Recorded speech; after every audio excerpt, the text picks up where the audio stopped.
Hey, Virgo, and welcome to your January 2024 reading. I'm Madeline. Very excited to see you. Happy fake New Year. Happy New Year for real. It's just that, it's a fake, arbitrary Gregorian calendar New Year when we're still in the middle of winter and the end of the year. So I feel like it's like a Village Witch public service announcement. Like, you guys spring into new routines and resolutions and whatever if you would like to.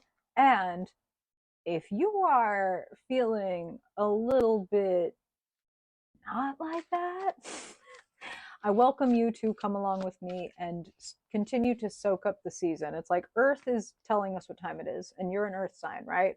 So it's like Earth is not saying, okay, jump up, go out, just start new things, plant a bunch of fucking. No. It's die off season. It's let things go to seed season, okay? Okay. So, as usual, Virgo, we're going to get into the story of your month told in tarot cards. And then to cap off your reading, we'll pull a couple cards from the Star Codes Astro Oracle deck. Highly recommend if you're a person who likes cards.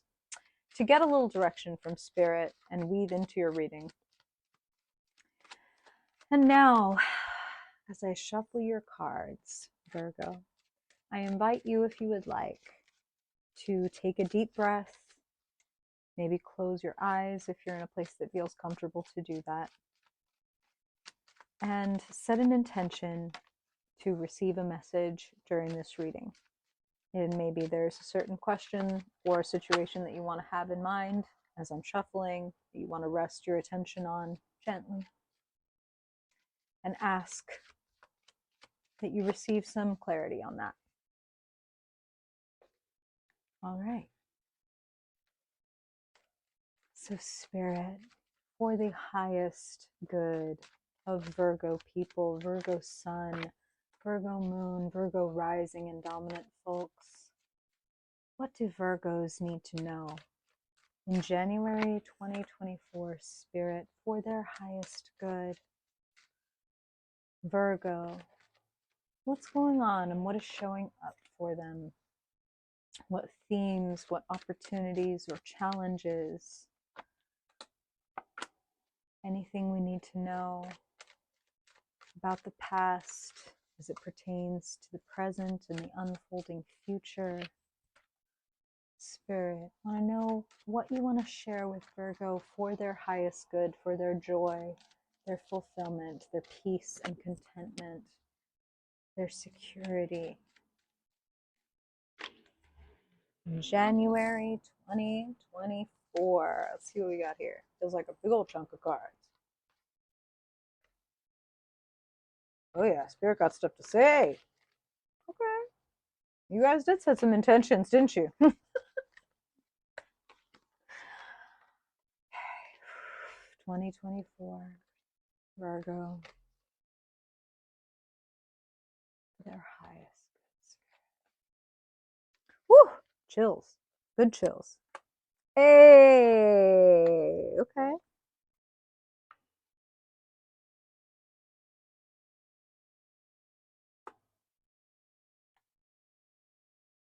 Beautiful. Wow. Woo! Virgo. Come on now. Beautiful reading. Okay, let's get into it. So, Spirit is saying something really funny. I love this card to kick off your reading. So, Three of Cups, fun, hanging out with friends, sharing stories, swapping perspectives, and generally just being incredibly supportive to each other. So, on the one hand, you have this influence that is available, and it feels like it's with a tighter circle.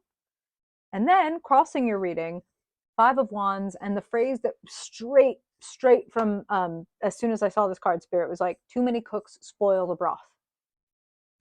Probably heard that expression, right? Too many cooks spoil the broth. Too many different ideas, too many different perspectives, all thrown in the same pot. It's like soup is delicious, but not with like everything but the kitchen sink type of thing. Like, I wanted soup, not goulash. That's what Spirit is saying. So if you want soup, not goulash, maybe stick with your inner circle. Maybe you don't share this idea or this thing with everybody, Virgo. Um, yeah, it feels like get focused on harmony. Spirit, as I'm looking at that Three of Cups, is saying three-part harmony. You can get harmony between five people, but it becomes significantly harder and more complex. Do I have any singers or music majors out there? Is that why Spirit is talking in these terms? This is really interesting. So keep it to your inner circle.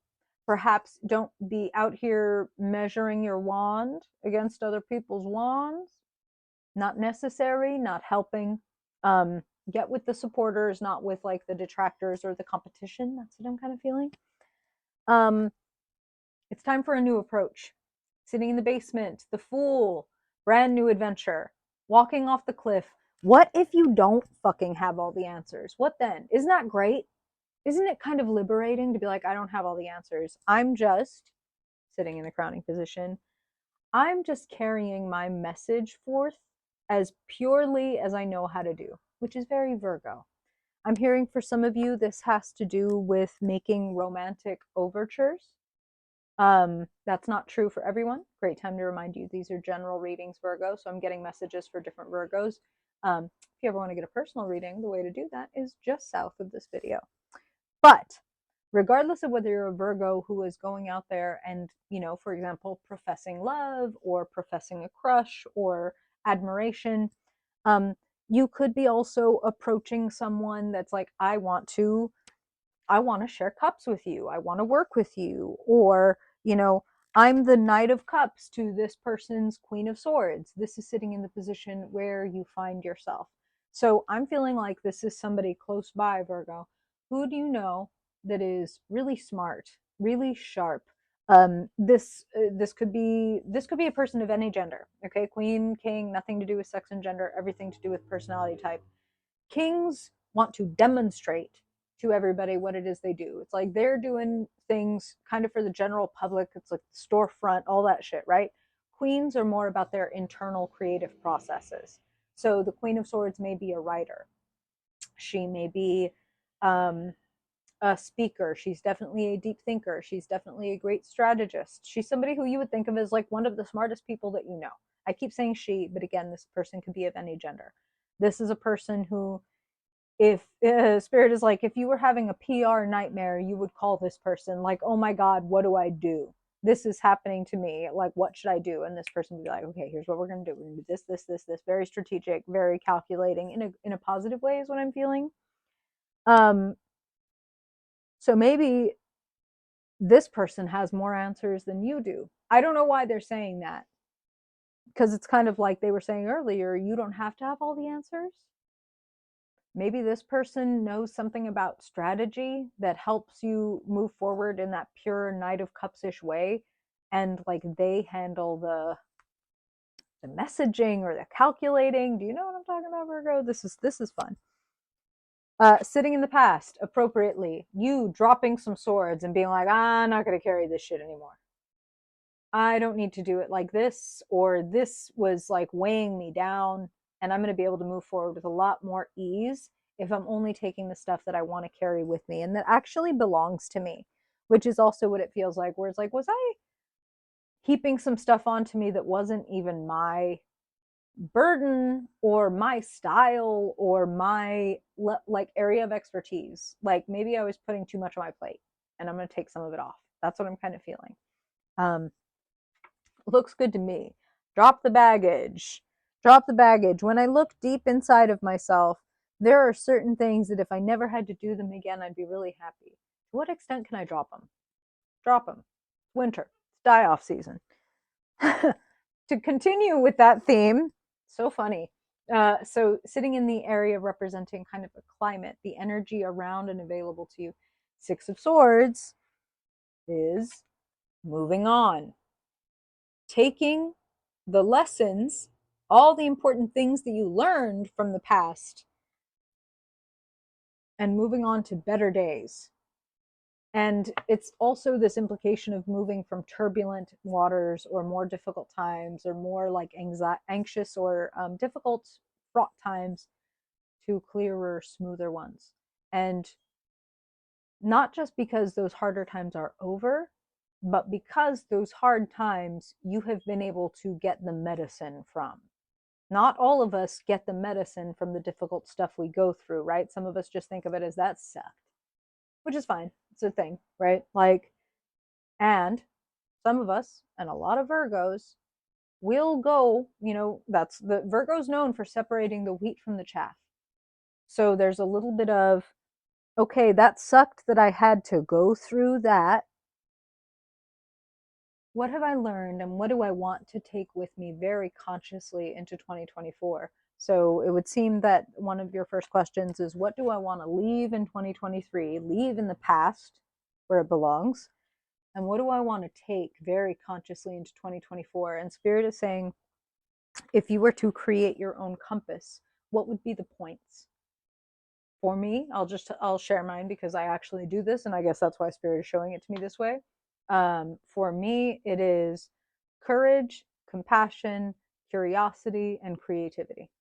If I bring those values to any situation, I'm going to do better than if I didn't have them, right? So maybe what are your compass points? What are some values or some words that's like, okay, if I'm employing these or using these or keeping oriented to these, I'm going to get where I'm trying to go, even if I don't know where that is. You know what I'm talking about? Sitting in the position representing your hopes and fears, the potential.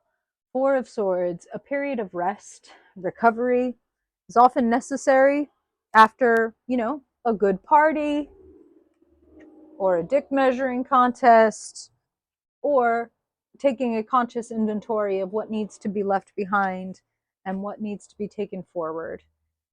And if stillness frightens you, if lack of activity frightens you, I I recommend even more that you tune into what winter is here to help us with and teach us, and that we're not skipping the step where we recover, because that would be like going to the gym, lifting really fucking heavy weights, then coming home and being like, great, and in about 30 minutes I got that marathon to run, and there's no food, there's no nap, there's no recovery whatsoever. How do you think you're going to perform in that marathon? You know what I'm talking about? You need recovery, so please don't skip it. What does that lead to? When you actually take the time to recover, you come out with speed and you come out with clarity. That's what I'm hearing. I'm hearing all systems go. Cleared for motherfucking takeoff. Because I took the time to do my Virgo and checklist, okay? Of what am I leaving behind and what am I taking with me? And there'll be much less that I'm taking with me than what I'm leaving behind as I go into the unknown of 2024. What is sitting in the future? In this order, okay? 10 of Cups, Ace of Pentacles, joy, happiness, a sense of community, a sense of being adored, appreciated, your cups runneth over, abundance is everywhere, emotional fulfillment and community. Then Ace of Pentacles, new opportunity, financial windfall or gift, something that can be parlayed into more, followed by the guy who knows how to handle the motherfucking pentacles. Like, here's you, Virgo, like you handed this pentacle to the right person. I will take this forward slow and steady. I will plant this, I will care for this, and ultimately I will see victory when I do that. Man, work with your inner circle, let go of the excess. Let go of the excess to invite the abundance. How about that? Sounds pretty fucking good to me, Virgo. All right. Let's pull a couple cards from the Star Codes Astro Oracle. Spirit, what would you like to add to this message to bring Virgo toward that 10 of Cups? Wow, they just dropped one of these into my lap. Okay, haven't seen it yet. And Spirit, one more, please, for Virgo. What do you want to add and weave into the message of the story of their month? Wow.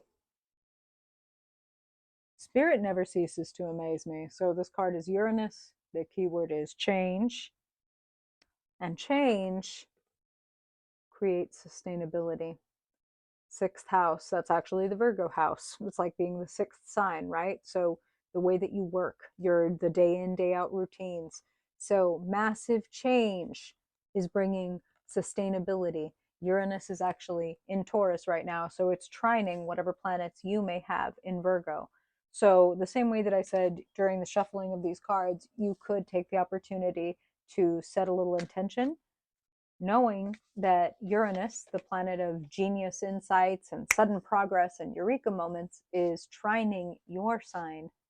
Maybe you want to invite in and request some genius and then see what kind of ideas bubble to the surface while you are taking a deep winter rest and letting things kind of coagulate. That's what I'm hearing. All right. What do you think, Virgo? How's that settle in? Is that bringing forth any stories, questions, comments? Also located just south of this video. I appreciate you for being here, Virgo. I really hope this helps you have a more fun and fulfilling month. And if I don't see you on socials or something before then I hope I will see you in next week's reading. Bye, Virgo.